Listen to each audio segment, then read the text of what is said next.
All right, let's dive in and unlock the secrets behind one of the most powerful tools in a programmer's toolkit, the Java HashMap.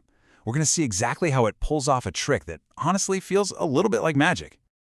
So think about this for a second. Imagine you have a library with a billion books, but they're not in any order. No alphabetizing, no categories. How on earth do you find the one specific book you're looking for in the blink of an eye? It sounds impossible, right? Well, that's the exact puzzle we're going to solve today. And the answer to that mind-bending question is the HashMap. The absolute best way to picture it is as this incredibly smart, lightning-fast digital filing cabinet. You never have to search through all the drawers. You just know, instantly, exactly which one to open. Every single time. And that is its one true superpower. I mean, forget searching one by one. The whole design of a HashMap is completely obsessed with one thing and one thing only: getting your data back to you at blistering speeds. It doesn't matter if you have 10 items or 10 billion, the speed is basically the same. So, how does it pull off this magic trick? Well, it all comes down to this brilliant internal system, this sort of secret address book. Think of it like a magical post office that never has to look up a zip code. It just instinctively knows where every single letter needs to go. The real secret sauce here is something called a hash function. Now, don't let the name intimidate you. It's just a special mathematical process. You give it your piece of data, what we call a key, and it runs a quick calculation to create a specific address. No searching involved, just pure, simple computation. And you can see that flow perfectly right here. It all starts with our key. That key gets fed into the hash function. You can see it represented by that little hash symbol there. The function does its thing and then points directly to a destination, which we call a bucket. And a bucket is really just a fancy term for a storage slot. So it really is this simple three-step dance. You have your key, the hash function computes an address for it, and then your data gets dropped right into that specific bucket. And getting it back is just as easy. You give the HashMap the same key, it runs the exact same calculation, gets the same address, and boom, there's your data. It's that fast. Okay, but here's where things get really interesting. Because, no system is perfect. There's a fascinating little wrinkle baked right into this design, a conflict that the HashMap has to solve to keep up its incredible speed. So, let's ask the obvious question. What happens if our super clever hash function messes up? What if it accidentally generates the exact same address for two completely different keys? Where is that second piece of data supposed to go?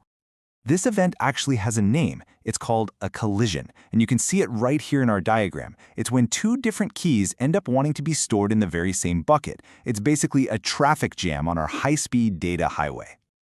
Let's make this real. For example, maybe the key Apple runs through our hash function and gets assigned to address 15.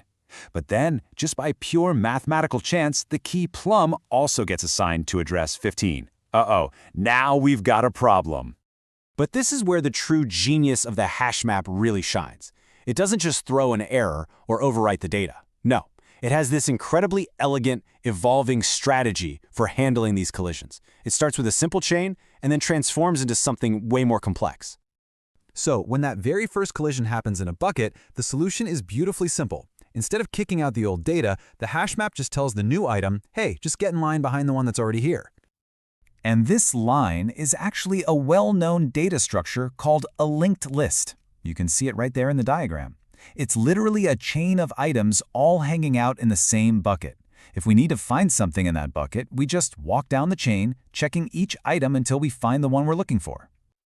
Now this works great for 2 or 3 collisions, but what if 10 or 20 or even 100 different keys all end up in the same bucket? All of a sudden, searching that really long chain starts to get slow. And that completely defeats the whole purpose of using a HashMap. And this is the master stroke. This is the real magic. Once that chain in a single bucket gets too long, and for Java, that's typically 8 items, the HashMap automatically converts it into a much more efficient structure, a balanced tree. Now think about it. Searching the old list was like walking down a street and knocking on every single door.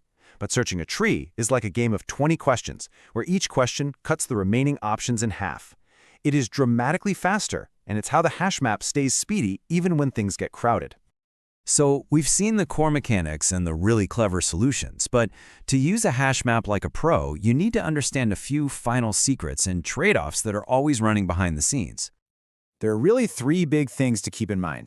First, there is absolutely no guaranteed order. Items are stored based on their hash code, not when you added them, so don't ever count on getting them back in the same sequence.